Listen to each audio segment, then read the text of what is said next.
fellow nerds. We are going to talk all about that major shakeup today for Daredevil Born Again. What it was, what it could lead to, and all of the things that are shaking out from it. And for those of you that don't know, Marvel Studios has let go all of the writers and the directors of Daredevil Born Again. And this is basically, they were less than enthused with what they had shot already.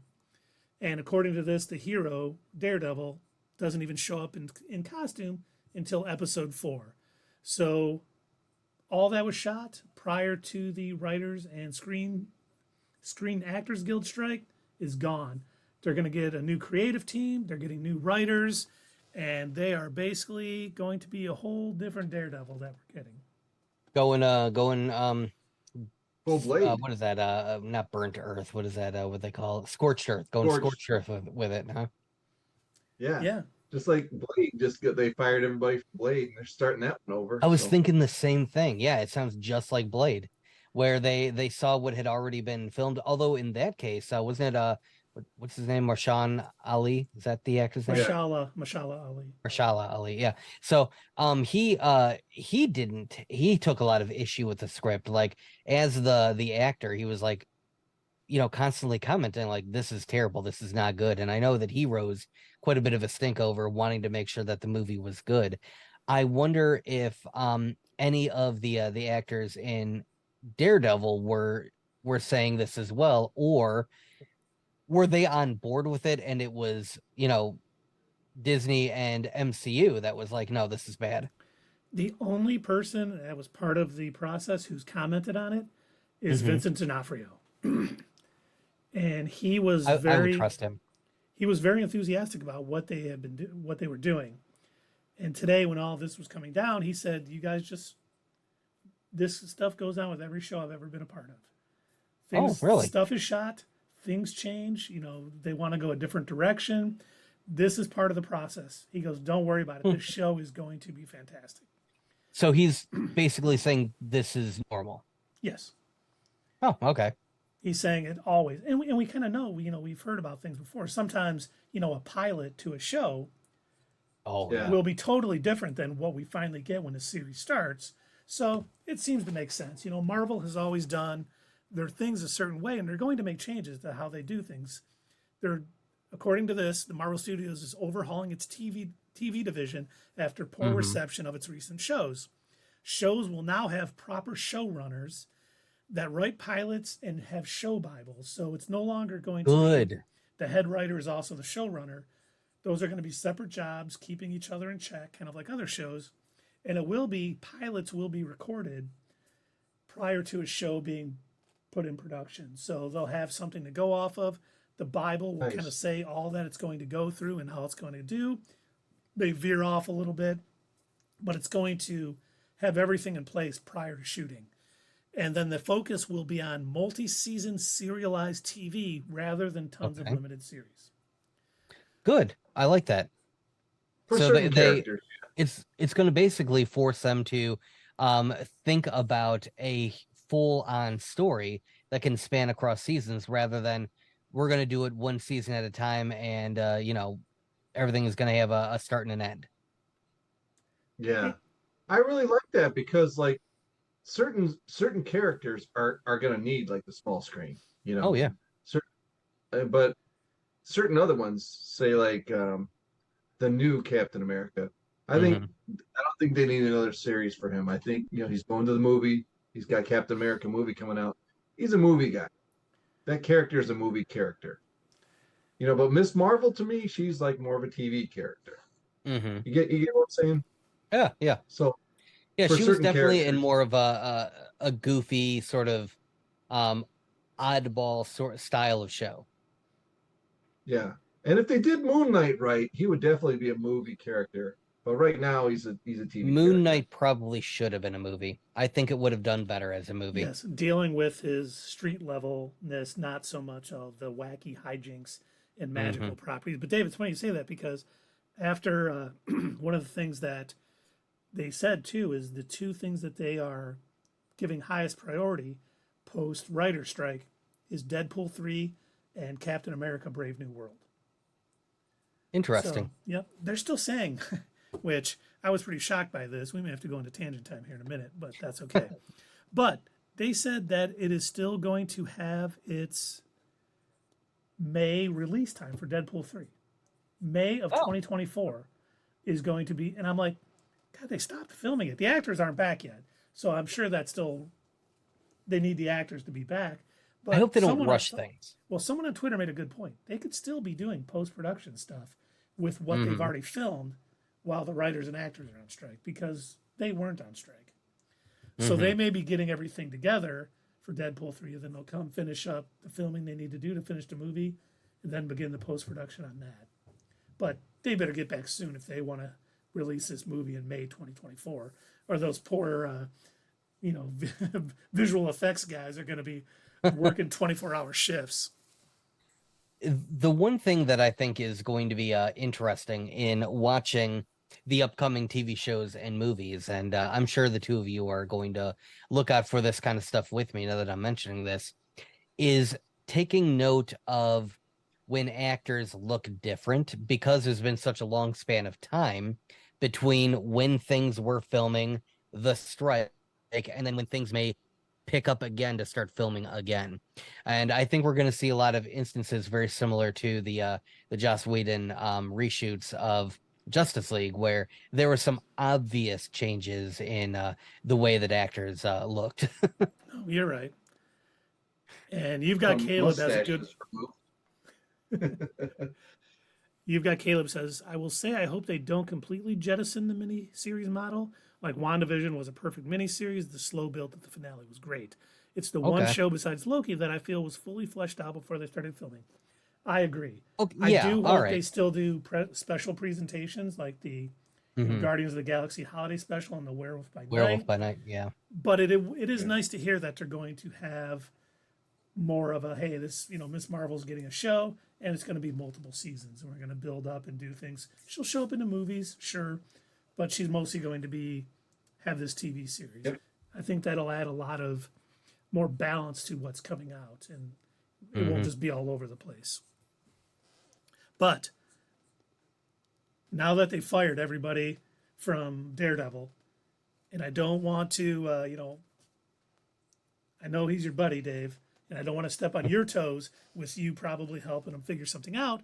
But, if Marvel needs a showrunner for Daredevil Born Again, there's a guy named Drew Goddard who wrote the Daredevil series for Netflix. He was on Buffy, he was on Angel, he did Lost, the good parts of it. And he wrote and directed Cabin in the Woods. So, all right. Just saying, Drew Goddard would be a great, because his take on Daredevil was fantastic. So if they could get him back to do it. Yeah, season 3 was by far one of my favorite seasons of any superhero show ever. That was damn near perfection. Yeah, it was amazing. And there's even been a rumor, and this is complete rumor, so I don't want people tweeting after this. Hey, not your status quo. They said that Kevin Feige, and Dave, you can confirm this or deny it, I don't know if you've talked to him today, is considering making Daredevil season 4 of the Netflix show that's coming on Disney Plus. Which would be pretty I'm not gonna confirm nor deny. I'm not gonna reveal that information. Yeah. Let's see. Also, no more 6 episodes. So that would be a direct continuation instead of the rebirth. Yep, and that's all rumored, so we don't really know that that's happening, but I think it's something they're bandying about to see if they could get it to work. Let's see. Also, no more 6-episode shows. That was stupid. Falcon and the Winter Soldier should have been a theatrical movie. Miss Marvel should have been a streaming movie. You misspelled Special Investigation. You've got Caleb needed more in its own oven. And there was reports from the Hollywood Reporter, the same people who broke the Daredevil stuff, that said there was so much animosity in the writer's room and stuff for for Special Investigation. That's why that show. You turned can't out even so do your terribly. own joke. I know I can't. I'm so mad. I keep forgetting. But they have a whole article detailing like the writers that were brought in and left, and other ones brought in, and there was no cohesiveness, And basically it was like, you guys have to get this out by a certain time. Mm-hmm. So we don't care what's out. We just need a show. Which and that was the wrong attitude to have. Thank God Disney is abandoning that way, because I mean, with that topic, they messed around. They could have messed around with other storylines, and you might not have noticed. But that was a huge storyline that they just effed up. Dropped the ball. They effed up so bad. They're saying it isn't even mentioned in the new cut of the Marvels. Like, they've dropped all talk of Special Investigation, which that's probably why it's the shortest movie. Has the shortest runtime. They cut out like a half an hour where they were discussing it. Well, I guess they cut out any reference to Special Investigation, and they cut out a lot of the singing and dancing scenes that were in there on the one planet, because those didn't test well. So, I'm sure. I wonder why. Yeah, good. I wonder if Joker 2 is going to follow suit. Joker 2, you mean the entire movie that's supposed to be a whole musical? Yeah, I don't know about that. Yeah, I can wait for that one. I'm not at all excited about that. Going back to what you've got Caleb said there in the chat, one thing that I disagree with what they're doing. I understand from a budgeting point of view that this can be important, that you've got to have, okay, we have budgeted out this much money for to produce this many number of episodes. And I get that sometimes you need to do that. But one of the things that we've constantly said about a lot of these series, especially like the Mandalorian series and some of the other things, is we're less concerned with whether an episode is 23 minutes long or 58 minutes long, as long as they tell the story that they need to tell. And I think that should also apply to episode count too. I don't think they should be constricted to you're only allowed to do 6 episodes or 8 episodes. That's it. That's all you get. I think they should be able to come up with with their story and be like, look, we're going to need at least 12 episodes to tell this, to make it a cohesive story. We can't make any more cuts. It's just not going to work. I wish they could do that. And Disney be like, yeah, all right. Yeah, if that's what you need in order to tell the story, then yeah, go for it. You get 12 episodes. You get 26 episodes. Whatever you need to tell a good story. Not everything needs to be in a box. Not everything needs to have a template that it fits into. And hopefully, Star Wars. Remember when we heard about Andor? I think Keith was going to say the same thing. And on Andor, we go 12 episodes for a season. They must have a lot to say. We didn't think, man, there's going to be a lot of filler. No, we thought this is going to be quality storytelling over the 12 episodes, because that's their whole story. So right, exactly right. If they have a story that takes 12 episodes, let it take 12 episodes. Let an episode be 26 minutes if it has to be. Just tell the right story. Hey, Real Bad Brad is out there. Thank you for jumping on and jumping in the chat. We appreciate you. But that's absolutely right. And if they are going the way of, hey, you need a pilot shot for this, we need your show Bible, and that'll go probably a long way for them saying, you know what? Listen, I need at least 8 to 10 episodes to do this, and here's why. And spell it all out. And then they can be like, yep, you got it. This is definitely needs 10 episodes. We'll definitely do that. And some other stories may only need 4 episodes, because that's the thing about comics too, which I always enjoy. They have limited series, and sometimes it's a 12-issue limited series, sometimes it's a 4-issue, sometimes it's an 8. Once again, the story that needs to be told should what dictates. Yes. Absolutely.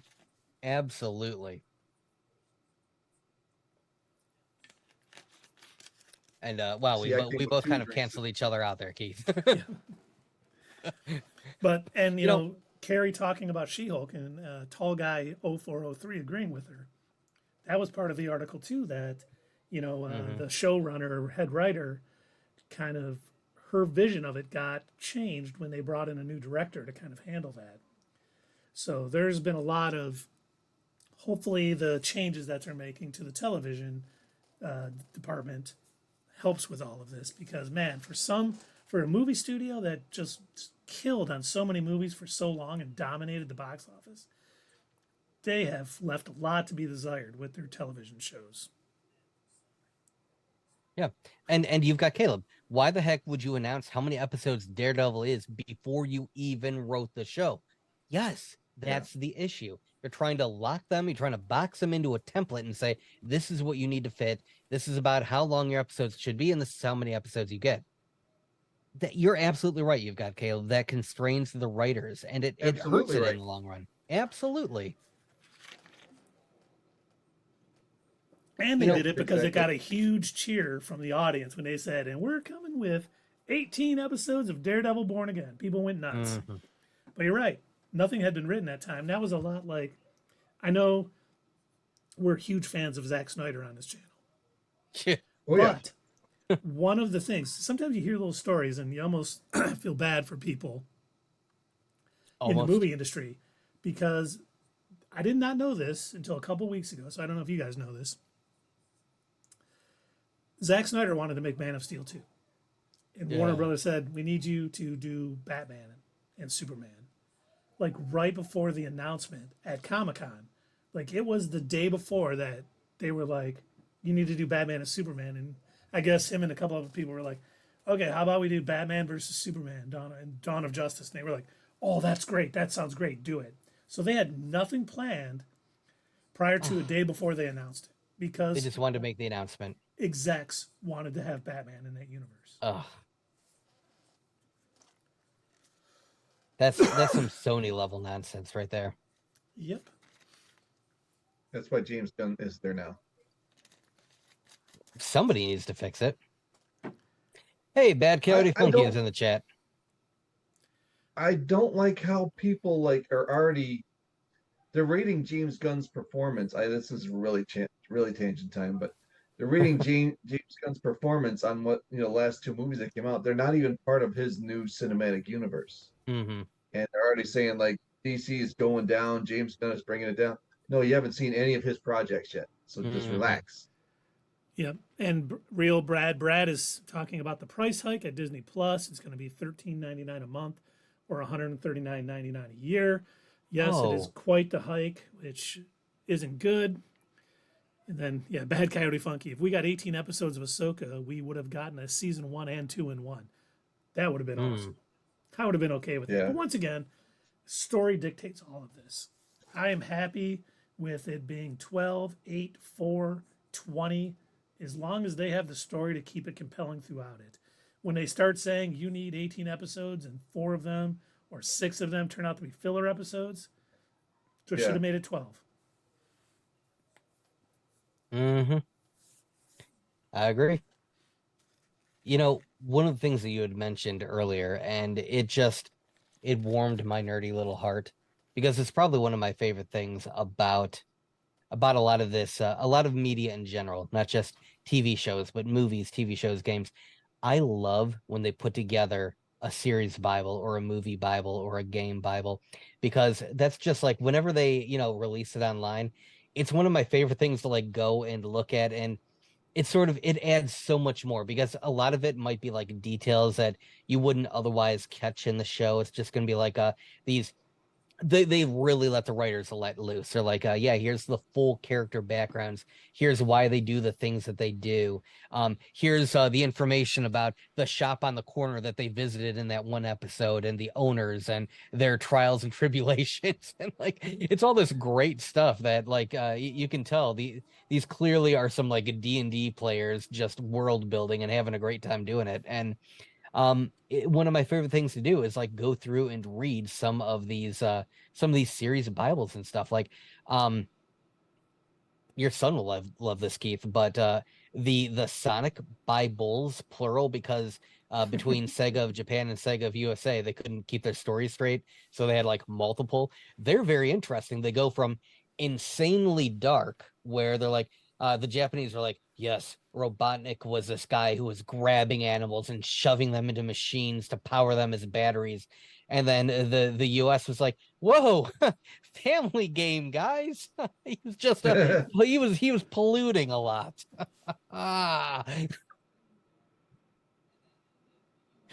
No. But I like that they're going to, hopefully, if they don't constrain them into those boxes, I hope that they are going to stick with what you're talking about, Keith, and put the showrunner, in charge, give them a little bit more leeway on the creative direction that they're going to take. Actually put together a full-on series Bible, come up with good stories, and ideally, I know that they probably won't do this, but ideally, let the story dictate how many episodes and how long the episodes are.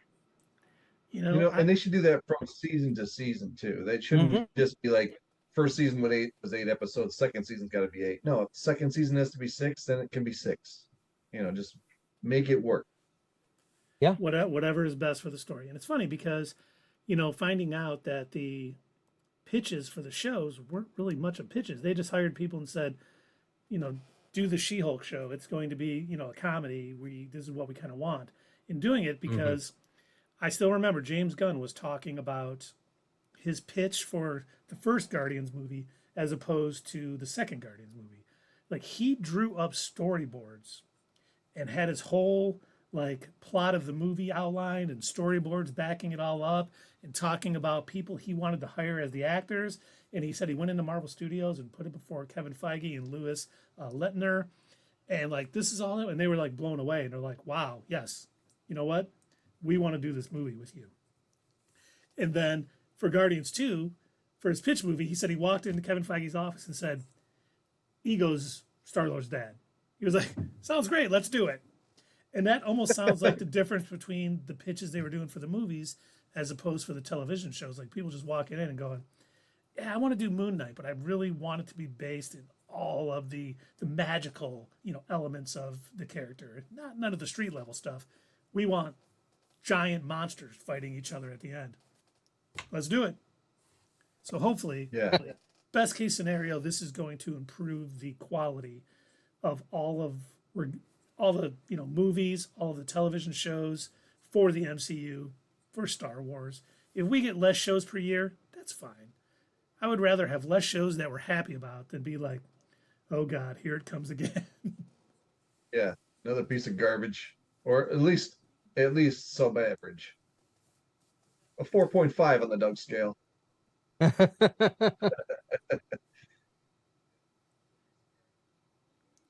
Let's see. I'm calling it when Disney acquires NBC Universal's stake in Hulu.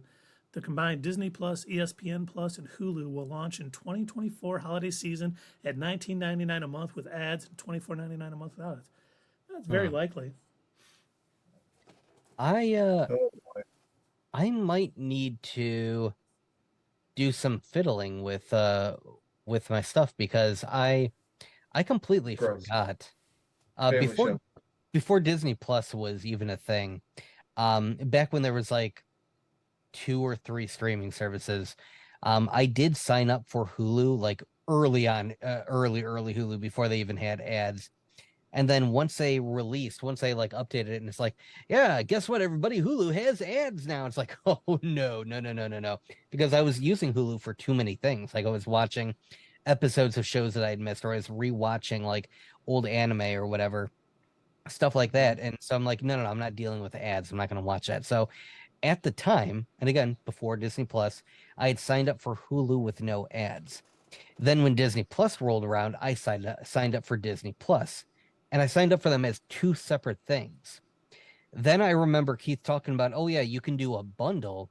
And I was like, oh, yeah, I should totally do that. And I know that I went on Disney Plus and I signed up for a bundle, and it's listed as the Disney Plus bundle with Hulu and ESPN Plus. But here's the thing. On Disney Plus, it lists my Hulu as Hulu with no ad, or Hulu with ads. But then my Hulu account still listed as Hulu with no ads, and they're charging me $17 a month for that. So I wonder if I'm overpaying, and I just haven't been realizing it. You probably are. It sounds like you're paying for the bundle and Hulu separately. Oh, yay. Boy, oh boy, I'm not a smart man. You're not getting that money back either, so. No, I'm not. Stop it right now. Yeah, and you're right, Jeez. Bad Coyote Funky. Lots of people are getting rid of the bundle due to the price hike. It's weird. Under Disney Plus, it lists me as having the legacy bundle. I don't know if that's good or bad. Well, it's you knew this was their plan. They were going to start their streaming service.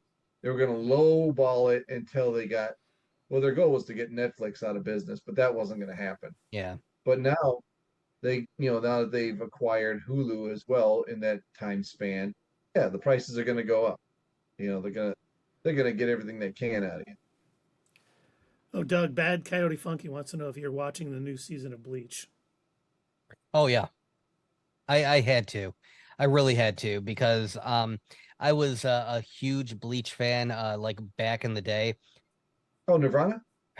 Even even the horrible seasons that didn't amount to anything and essentially aren't canon.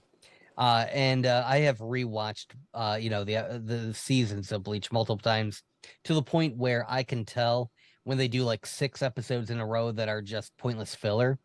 And so if I want to just do a run where I'm watching just the main story elements, it's like, okay, good episode, 12 episodes of garbage. Okay, good episode, good episode, good episode. Up, more filler. I know which episodes to skip.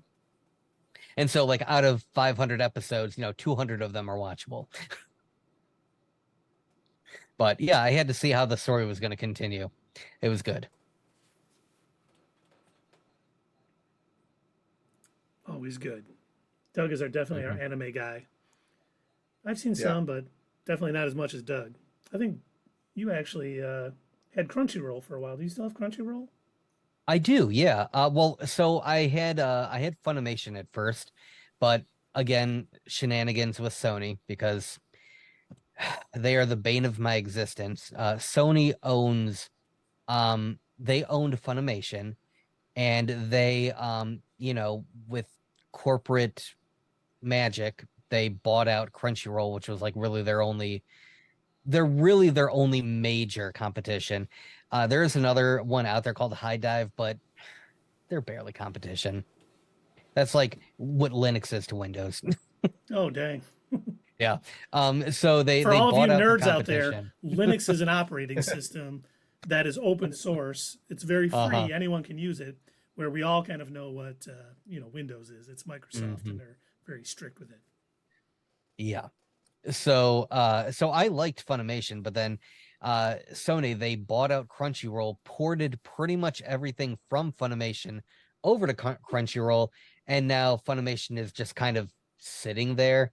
They're not updating it, but if you were signed up for it, they're still charging you because of course they are at Sony. Why wouldn't they? They're going to get their money. But yeah, so I have switched over to Crunchyroll just because that's the anime service that's actually getting updated with the new episodes of stuff. So. Oh, and it says the season is absolutely insane. I love the quality and animation. Each episode is like a movie. Oh, it is. It really is. It's good. They clearly dumped some money into it. And it's so weird to go back and watch the first season and watch it in that 4:3 aspect ratio because it was, it was made for TV at the time. Well, I have a question. Getting back to Daredevil, what about all these castings that they had been talking about? Is that all down the drain too? Like the Punisher being on the show, and all the stuff that we were kind of excited about. Is that all gone now? Could be, but they did actually sign them to come out and be on the show. So I think the new writers will write, Jon Bernthal as Punishers into it, and I think Vincent D'Onofrio is coming back because I hope they have big plans for the Kingpin as the ground level sort of big bad going forward. So I'm assuming they've signed these people to contracts. Maybe they'll come in and make some minor changes. But I think the bigger names will all be in this new iteration of Daredevil. Yeah.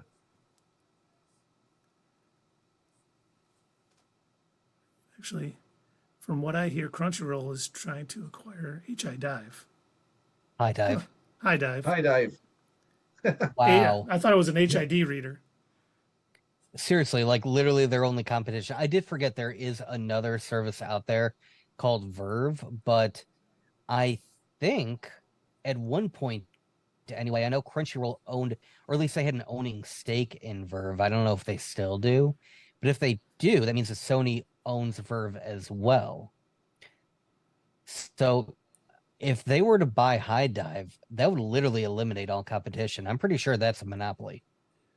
Well, maybe another some will come out, but and Real Bad Brad really goes nerdy on his comment with Microsoft and Linux and kernel embedded into Windows 11. We do appreciate that. Then Bad Coyote, I have no idea how Disney will work in The Punisher. I think it is an impossible task. The fact that they released The Punisher and Daredevil from Netflix on Disney Plus with the adult the TVMA stuff, I'm hoping that Kevin Feige, Dave's buddy, is smart enough to know this is what we want. We don't want a watered down Daredevil show just to put it on Disney Plus. You know what? You will get a lot more views if you make it more in line with the Netflix show and all of the fans that had. Kids can't watch it. That's fine. Just don't make it mandatory to need to see these TVMA episodes to have a movie make sense later, because I don't mind my kid watching superhero movies, but if he has not watched the Netflix Daredevil, Netflix Punisher, anything like that, and he won't till he's much older. Here's what they'll do. They're gonna end up hiring a bunch of folks that work at Nintendo, the ones that take all of the bad games and say, too much blood. Let's take that out and take that out. They're gonna hire them and be like, so your Punisher kills people. You mean kills them off screen? It'll be like the old 18. You mean everybody? They took a nap. They didn't die, right? He knocked them out. It'll be like the old A-Team show on TV where they're like 50 guys with machine guns just spraying bullets everywhere and no one dies. Right.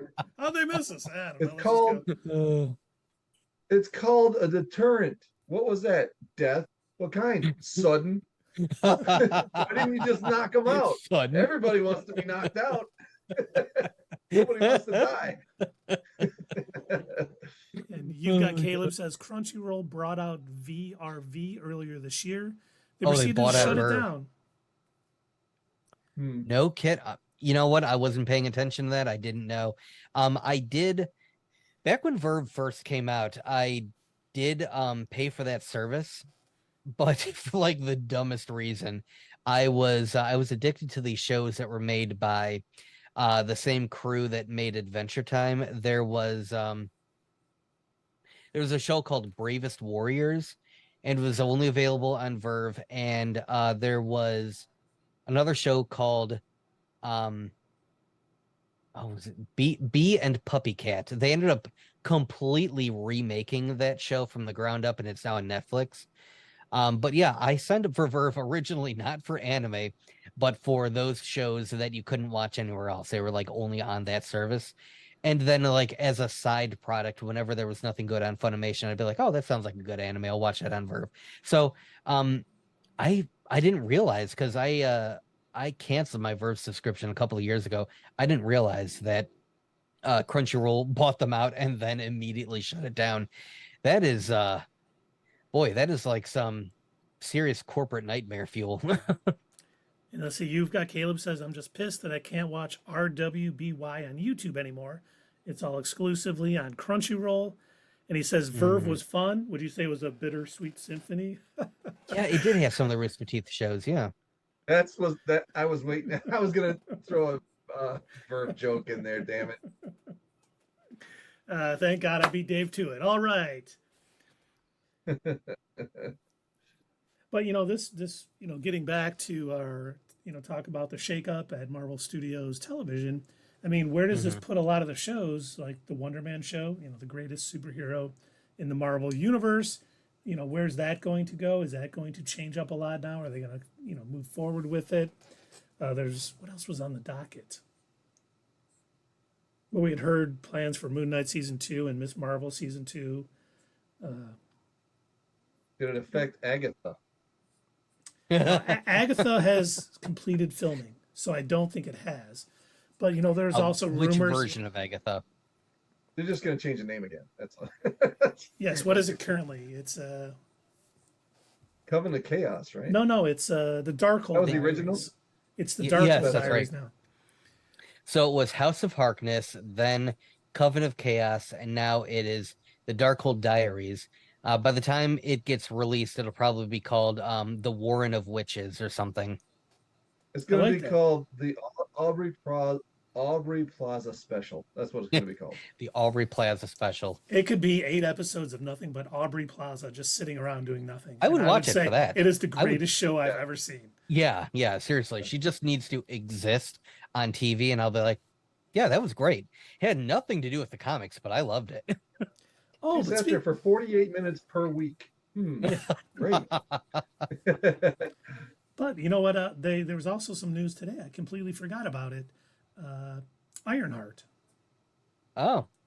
That got canceled. Is that right? No. It's done filming. They could probably release it any time, but they said they delayed it, saying they wanted it closer to the Armor Wars movie. But that's, I guess now, Ironheart's not coming out till 2025. Even though it's completely shot and done. But they confirmed that Sacha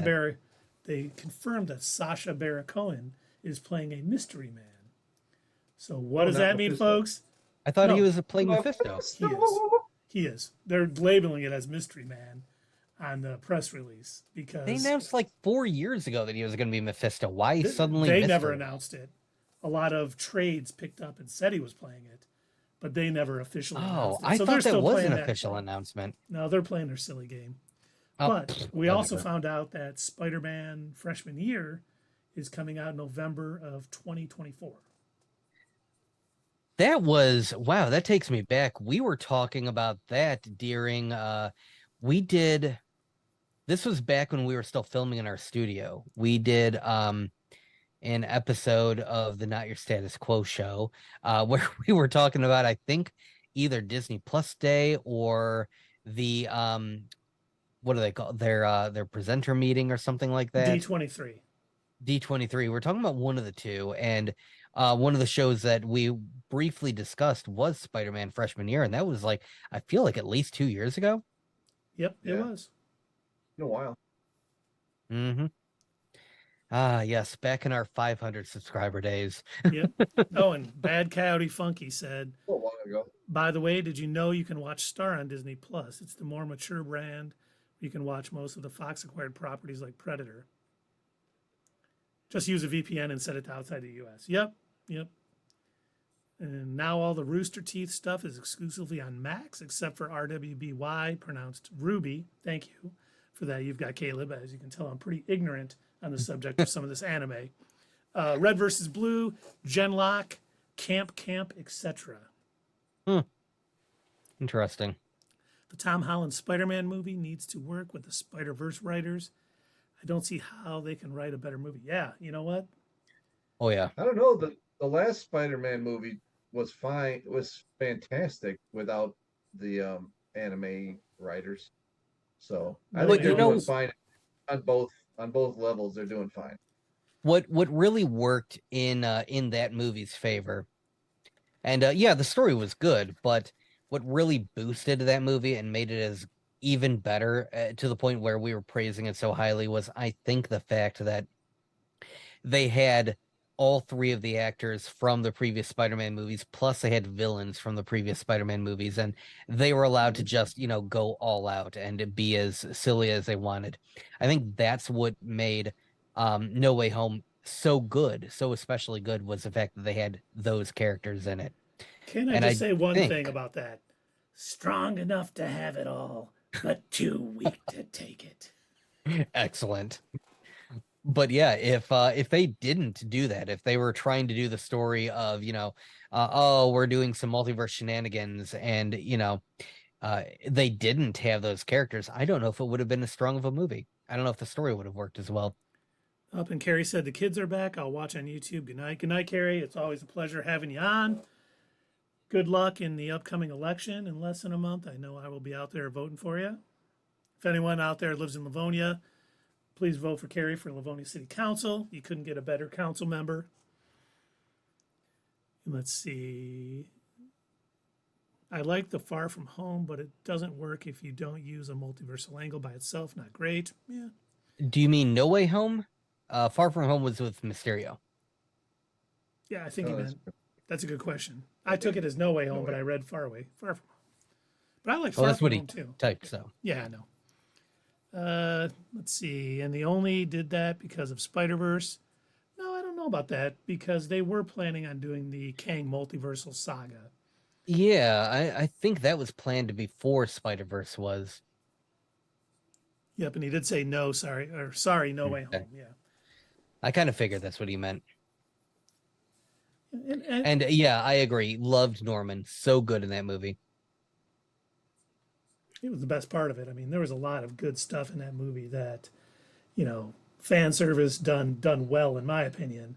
And bringing back those actors was definitely part of it. They also, did what one of the things that The Last Jedi did well, broke that stupid mask. Yes, they did. That was a great scene too. Man, yes. I need to watch that movie again. It's been a while since I watched No Way Home. It is a good movie. I've watched it a couple of times since it originally, since we saw it in theaters. But yeah, that is one of the nice things. That's one of the things that I go back and forth about with, the amount of money that I pay for Disney Plus. I love having access to all of that stuff at my fingertips. I love being able to just like, oh, I want to watch this. Oh, I want to watch that. I can't tell you how many times I've just gone and like, oh, you know what? I want to watch this one episode of Clone Wars because I don't fully remember what happened or, something like that. And I've got it right there. Or like, oh my God, there was giant Mortis God statues at the end of Ahsoka. I should go watch the Mortis God Clone Wars episodes again. It is great having that at your fingertips. And I'll even some nights, like, I'll be going to bed and I'll just turn on like, Guardians of the Galaxy Volume 1. And I'll watch it for about 45 minutes, and then I'll fall asleep and then be like, I need to finish watching that movie. It is very nice. Let's see. You've got Caleb says, I feel bad for them over at Rooster Teeth. If WB goes under or gets bought out, Rooster Teeth is definitely getting thrown to the wayside. And I don't know if you've heard the rumor, but Universal is said to wanting to be purchasing WB. Really? And it was talked about a few months ago, and it's starting to pick up a little steam. So we'll definitely keep our eyes open for that. And then Bad Coyote Funky agreed. I'll hop into a movie just to watch a scene, 100%, like Qui-Gon versus Darth Maul versus Kenobi. That's the only watchable scene from a Phantom Menace, except for the one maybe with Natalie Portman. But yeah, that final battle between Maul, Qui-Gon, and Kenobi is fantastic. It really is. Made that whole movie. Yeah, definitely. Now this is pod racing. Wizard. Wizard. No, Annie, wizard is not a word. You cannot make it come back. Wizard will never come back. And just so everybody knows, I don't want to get anyone too excited, but Episode 1 Pod Racer was a free Games with Gold on Xbox like last month. So I downloaded it. So maybe one night we'll be doing a little pod racing. No, we won't. I'm joking. Okay. It won't happen.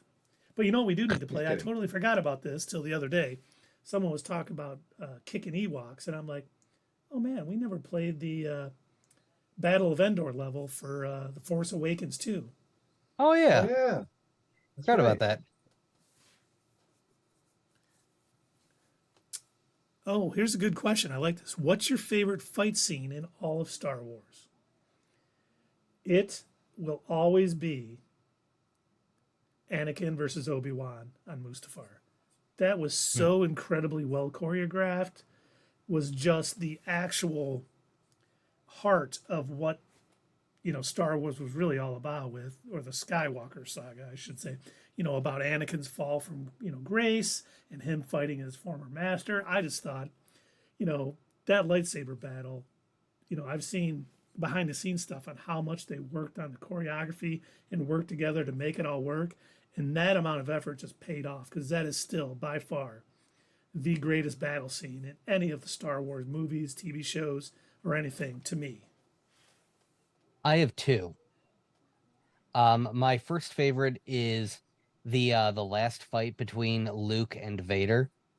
When Vader suddenly uses the Force to be like, oh, a sister, and then Luke just loses it and fully gives into the dark side, starts pounding on Vader, just beating him down, cuts off a hand, and you can see him. He's like holding his saber up, trying to defend against Luke, and it was so good. Every bit of that scene was just delicious. I loved it. And then when Luke finally realized what he was becoming, tosses his lightsaber aside and looks at the Emperor and says, "I will never join you." Oh my God, so good. I will go back and rewatch that scene all the time because it's so excellent. And the other one that I love, and it will always be one of my favorites, is, ironically enough, from Rebels. It's the fight between Obi-Wan and Maul. It's so short, but it's so perfect. That is a good choice. It's so short, but perfect in every way. Have you ever seen Sam Witwer describe that scene and why Obi-Wan did everything he did in that scene? Yep. That made it so much better for me. Even like I already liked that scene, but when he described why he did all that stuff, oh, that was awesome. It really changed. Describing every movement, why he why he raises his lightsaber in certain positions and everything. Yep. Perfect. Every bit of it was so good. And you've got Caleb said, "I unironically watch the pod race all the time. That was an awesome scene. We have a strict rule of not kink shaming on this channel. And you've got Caleb, you're getting close to it." Look, we don't kink shame, we kink ask why. We make you got to define it for us, man.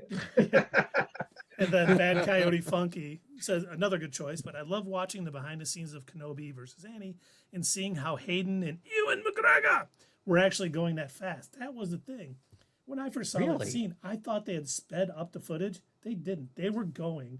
They had rehearsed it so much. That was them going full speed on that. I didn't know that. Blows my mind. That is, attention to detail for a fight scene and wanting it to be as good as it can possibly be, and nailing it. That's back when they used to actually have the actors trained to do the lightsaber battles rather than not worry about it so much. If you know that one scene in The Last Jedi where it was just terribly choreographed. You know what I'm talking about in the throne room. You mean the one that you've got Caleb just said that is his favorite? Really? Yeah. Okay. Yeah. Because if you watch it, there's just like, they would some of these they would obviously miss. They weren't even trying to hit. That's the kind of stuff that it looked kind of sloppy to me. But see, I like that throne room fight scene too. It was them moving and anticipating their hits. That's why they missed, Dave, not because they were trying to miss. So the guards were purposely missing because they knew Rey was going to go a certain direction, is what you're saying. No, they thought she was going to go a different direction. Oh, yeah. So they shouldn't have been guards in the throne room then because they were so terrible. Oh, you're right. Because guards are as good as a Jedi. You're just underestimating those Jedi. Red guards that they pimped up so much as being such a threat to the Jedi can't even stand on their own because they're always anticipating the wrong way. But the best Crimson Guards you've got Caleb's died actual kink. We've just realized that he just wanted you guys to fight, and he's just sitting there like, oh my gosh, yes, this is what I wanted. But remember, all of the Crimson Guards were either killed by Luke, Din Djarin. These are like the scrubs that were called up from the practice squad this is the to B guard. Team. Yeah. This is AAA. my favorite scene, and I cannot believe that Attack on Show hasn't turned this into a short yet, but my favorite scene was right at the beginning of that fight in the throne room when Kylo Ren is using the Force to trick Snoke into thinking that he's gonna strike down. Yes, use the lightsaber, and then he pulls it forward and just slices him in half. And honestly, so what I would have done for this short is I would take the sound bite from Scott Pilgrim where he says I was gonna hand you the cup with half and half, but I thought really hard about handing you the other one. That's awesome. You should make that short, Doug. That's this scene essentially. You should make that short, Doug. Okay. That would do bonkers numbers. No vegan powers. Oh, and Bad Coyote Funky and Hayden and Ewan McGregor were practicing with metal rods with their unique saber hilts. And you've got Caleb, just the ending when Rey and Kylo are trying to pull the lightsaber to each other and then it freaking explodes. That was awesome. I liked it too. I'm a Last Jedi fan here. I had some issues with it, but overall I thought it was quality. Same. I've got issues with it too, but yeah, I like some of the things that that it did. Some of the things that it was attempting to do, rather, that Last Jedi was just like, or that Rise Skywalker was like, nope, we're undoing it. Man, I don't even know what you're talking about, but it sounds like a terrible movie you just mentioned. It was fan fiction. It was called God, I wouldn't even call it fan fiction. I cannot imagine a fan writing Rise of Skywalker. It was an 8-year-old fan. That is the only movie I don't own on Blu-ray for Star Wars. I even bought Phantom Menace and Attack of the Clones. Well, don't worry, Keith. You can find it for free on Disney Plus. That's true. Yeah. And occasionally it'll be on like TNT or something, and I'll be like, "Is this as bad as I remember?" Oh my God! Why am I doing this to myself? You turn it on just as Poe says, "Somehow Palpatine returned." You're just like, "Oh no, okay." or maybe the part when Rey is essentially the Avatar, and she's got like a circle of rocks and water floating around her for some reason. I always wondered when Ahsoka was talking to Rey, why didn't Mace Windu say, "Oh, Citizen Tano, what are you doing here?" This is a group chat for Jedi. Are you lost? Hey, stay out of the chat. All right, get out of here.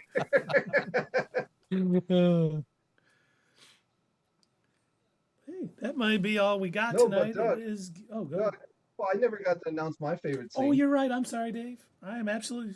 I apologize, sir. Well, Go ahead. It's the same as Doug's. That last fight scene with Luke and Vader. That one is definitely. And I liked it because not only what was going on with that fight, but all the other fights were happening at the same time at the end of that movie. Ewoks and the space battle, and they kept going back and forth. It's a trap. Yeah, that was some good stuff for me. That was my favorite. Plus, I saw it when I was 12, so it seemed bigger than life. Well, you know what? When I saw the 40th anniversary of Return of the Jedi, or whatever it was, I just saw it at the theaters. It still was very powerful seeing it on the big screen. As much as I love it, even watching it, on TV at home, man, seeing it on a giant screen was just like, damn, now I remember why I loved this, scene so much when I was a kid, because it is fantastic. I would love to see the original trilogy on the big screen. That would be amazing. That's my dream one day. I'm sure it'll happen again, too. I'm sure that'll come out again at some point. I hope so. That would be so cool. I would go see that in a heartbeat. Wasn't the 50th anniversary? 2027 will be the 50th anniversary of A New Hope. Oh, yeah? Yeah. Well, if they do bring it up in theaters, hell, if you guys all want to go, cool. If not, I'll definitely go see it because I know I've told you all this before, but my first Star Wars that I saw in a theater was Revenge of the Sith. Really? I thought it was Phantom Menace. Wasn't Phantom Menace? No.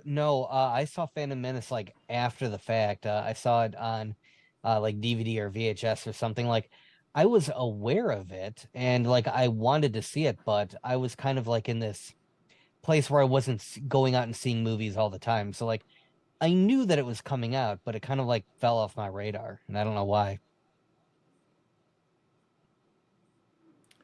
Let's see, you've got Caleb. I really wish Akbar's son had been in the final battle of Rise of Skywalker. Is that a television show or something? I'm not sure. Just so he could save the Emperor through the lighting in the air. It's a trap. That would have been funny indeed. And then Bad Coyote Funky, Revenge of the Sith was also my first in the theater. Well, mine was A New Hope. I saw it when I was 6. Yeah, me too. And I've loved it. That might have been the very first movie I saw in the theater at all. To tell you the truth, I was only 6, so. Awesome. Well, gentlemen, we should probably find somebody to raid because it is getting late. It is. And unfortunately, by the way, in case our viewers didn't know, this last Sunday was Keith's birthday. So happy birthday, Keith. Happy birthday, Keith. Thank you very much. Thank you. 53, and I feel old and decrepit. And you feel so good. And I feel 52. Thank you, Bad Cat. Oh, wait, another good question. I like this. What's your favorite epic Star Wars moment? Mine is Episode 2, Geonosis. All the Jedi are surrounded. Padme says, "Look," and the clone troopers come down. That was pretty good. That was definitely good. It's a shame the CG doesn't really hold up as well as it, as it looked back then. For me, I think... Oh, go ahead, Doug. I wish that they had taken the opportunity back then to actually make physical clone trooper armor. I'm glad that we have it nowadays, but we've only ever seen it in, Star Wars TV series. We haven't seen the clone trooper armor in a movie yet. And I kind of wish that George would have said, you know what, for this, I think we can do suits. I agree. And Bad Cut Funky, but the music in that moment, yes, the music is fantastic. That's the only redeeming scene in all of Attack of Clones, pretty much. Some of the stuff with Obi-Wan on, what's it called, is pretty good. But, I mean, the scene for me was when I saw Empire Strikes Back in the theater, and Darth Vader tells Luke that he's his father. I was boy.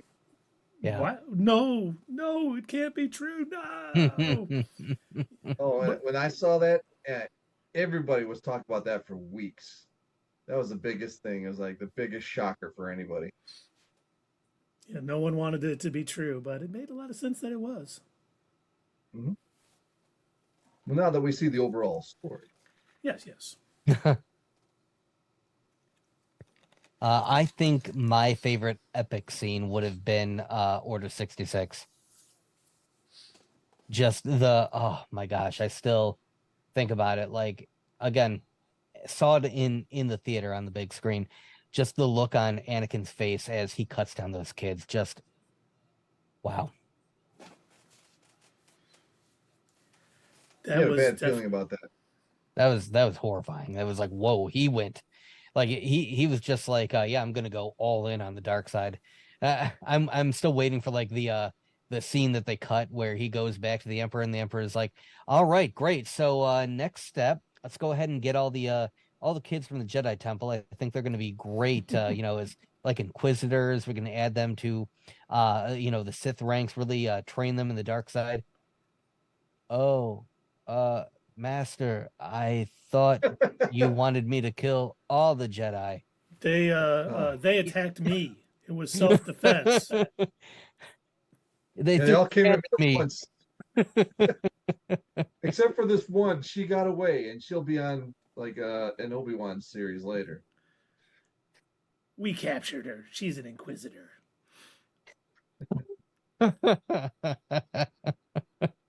You've got Caleb. Okay, Rise of Skywalker. Lando says, but there are more of us, Poe. There are more of us. And then all the ships light speed in and the Force theme plays. Yeah, that was definitely that was a scene. I don't think that hit me as hard, only because I was so incredibly frustrated with how that entire movie played out. And all the scenes in that movie, that was one of them. And don't forget to hit us up at Twitter, leave a comment down below, and we will see you next time on Not Your Status Quo.